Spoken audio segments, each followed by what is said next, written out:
So, let the trade rumor season begin, baby. Today what we're doing is going over to an article published on Sportsnet.ca by one Luke Fox. Quick shifts, Matthews' injury highlights the Maple Leafs' big trade need. And just by the self-explanatory title, you can figure that this article is diving into the Maple Leafs and how, because of the Auston Matthews injury, it's illuminating how the Leafs need to make a trade. Okay? Where exactly does this take us? Well, it takes us to a few teams and a few other players that I wanted to dive into a video here today. Article is linked in the description as always, but just to get the disclaimer out of the way here first, of course, this does not necessarily mean that any trade is coming in particular, but it does bring up the hypothesis that a trade should be coming. So let's go out there and read what Luke Fox ends up writing about. You can call Auston Matthews' prolonged absence a scheduled loss. As fans get robbed of marquee matchups this week against Alex Ovechkin and Connor McDavid, the Maple Leafs are taking advantage of an unusually light work week and prioritizing rest and recovery for whatever ails their number one center's upper body. Following Saturday's prime tilt against the Oilers, the Leafs will play just once, Vegas on Wednesday, over a 7-day span with no travel. Okay, that is, particularly interesting, especially since, for me personally, I ended up making a mistake in fantasy earlier this morning. I accidentally read the games played by team chart incorrectly, and I didn't realize that the Maple Leafs had so few games this week. I ended up adding Bobby McMann, and it's kind of bad because there were other guys I could have taken that would have had more games. But anyways, going back over to the article here, it's interesting how this opportunity is presenting itself for Toronto. It's curious, though, that a player listed as day-to-day will now miss a minimum of 17 days between games. The article then dives into the intricate details about Matthews, how he solo skated last Saturday and Sunday, and how most improving players on the IR ramp up their on-ice work instead of scaling it back, but hey, we get it. The Leafs tried winning a playoff series with Matthews at something less than healthy, and it didn't work out. Provided Toronto doesn't hit the skids, there are positives to be gained by the situation. John Tavares lived one on Wednesday. All successful teams point back to strength gained by overcoming adversity along the way. Perhaps most important is what Brad Treliving learns about his group before the trade deadline, that center depth is a serious issue. Whether it's Matthews or someone else, surely Treliving realizes his roster would have a hard time winning one round, let alone four, with an injury at their center core. The third line is a struggling hodgepodge of forwards who can't score, and Max Domi's latest trial as a top six pivot has been rough. Domi has gone 12 points without a point and 23 without a goal. This despite getting shifts with the Leafs' dynamic playmakers. To be fair, Domi has missed consecutive practices due to maintenance. He's battling something other than confidence right now.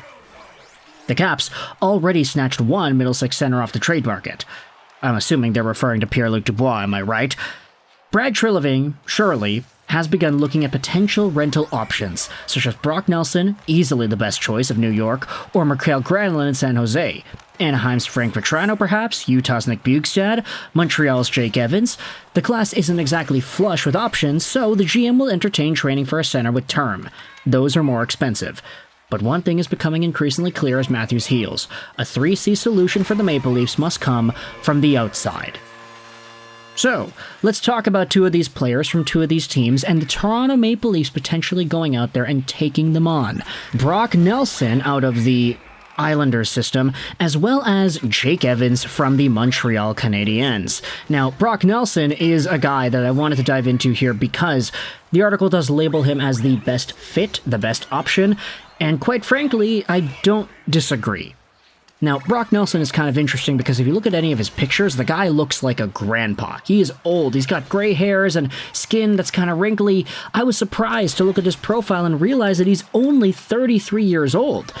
He's also making a pretty significant dollar amount though too, $6 million till the end of this season, so there would need to be some salary retained by New York if they were to trade Nelson away. But nevertheless, Brock Nelson is coming off of a 75-point season in 22-23 with 36 goals, a 69-point season in 23-24 with 34 goals, and this season he's got 10 points in 18 games, on pace for 46 points over a full season. Nelson has been a beast with back-to-back-to-back 34-goal seasons, and ultimately this is a guy whom if you put on the Toronto Maple Leafs, not only would you be giving John Tavares, a former teammate of his with the Islanders, but you would be stabilizing your middle six scoring to a tremendous capacity. Now, I will say, Brock Nelson would probably be getting a lot more playing time in New York versus Toronto because, there are some 20-minute games that he's been getting with the Isles this season. He's getting a few 21-minute games, but most of the time he hovers in that 18, 19-ish range. So if he plays on Toronto, he's definitely not getting those minutes. You can debate how much that's going to affect his overall point production and goal production. The past few years, when he was getting all these goals, he was still hovering in that same range, with a few 22-minute games even sprinkled in throughout. But Brock Nelson is certainly the best player of the bunch. He would, however, be the most expensive. I also do question whether or not the dollar amount is going to impact his trade value in a negative way, because $6 million is indeed pretty steep. And also there's the question as to whether or not the Islanders would even be willing to trade this dude away in the first place. The Isles aren't doing pretty hot right now. They're 6th overall in that Metropolitan Division. So I guess if you wanted to toss the rebuild option out there, or not even a rebuild, but retool option out there, getting rid of a guy who's a little bit older, whose contract does expire, for some younger assets doesn't seem like that bad of a move.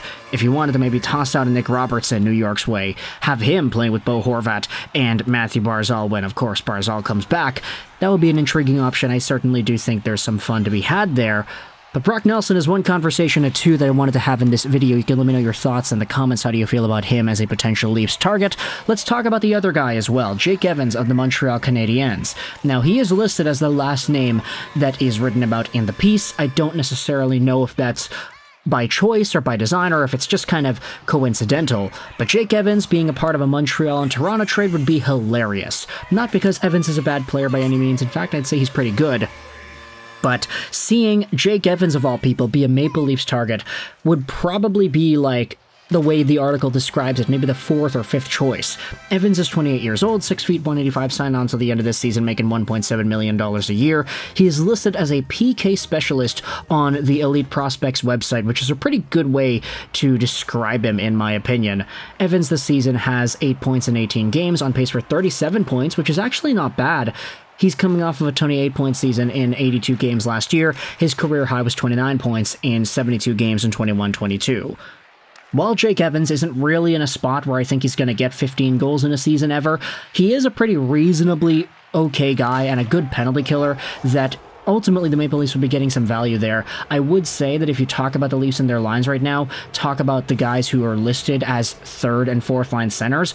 Yeah, I'd rather have Jake Evans than David Kampf and Steven Lorenz right now. I just don't really trust those guys as much as I would at Jake Evans, but maybe I'm biased because I'm a Montreal Canadiens fan going out there and gassing up one of the Canadiens players. Evans also was a part of the team's run to the Stanley Cup Finals, although he did not play a significant part because of, cough cough, Mark Scheifele.